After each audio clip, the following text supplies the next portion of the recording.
I ove nedelje bili smo u restoranu Stara Trešnja, a tamo su nam pripremili veoma ukusan obrok.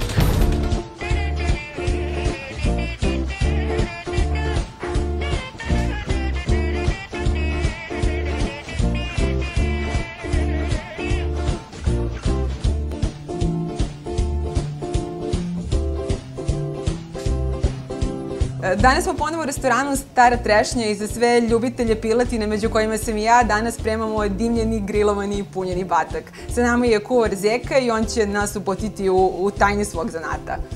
Za porciju potrebno znači 2 dimljena bataka u vrednosti težine 370 grama, puni se sa kačkavaljom i šunkom i grilovano postoji, znači trenutno što može se naći na tržištu. Na tržištu se može naći šamponjone, grilovanost postoji znači od davnina. Međutim, koristit ćemo braziluk, tikvice i plavi platiđan i našu lepu šumadijsku papriku. To će krškati jedno vreme.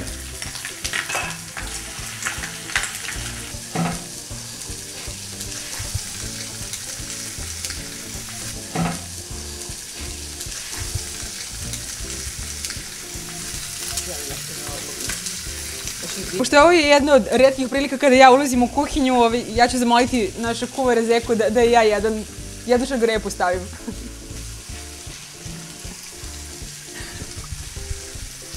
Jer se hrana jede i očima, znači ne jede se samo da bi bili gladni ili žedni, nego se jede i očima, a zato su nam potrebne lepe naše boje.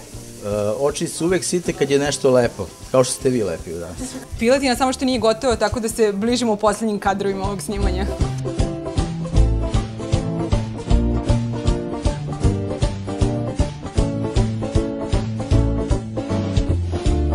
Ne znam da li i vama izgleda lako ovo kada Zeka sprema, meni je delovao prilično lako, a kakav je ukus saznaćemo uskoro.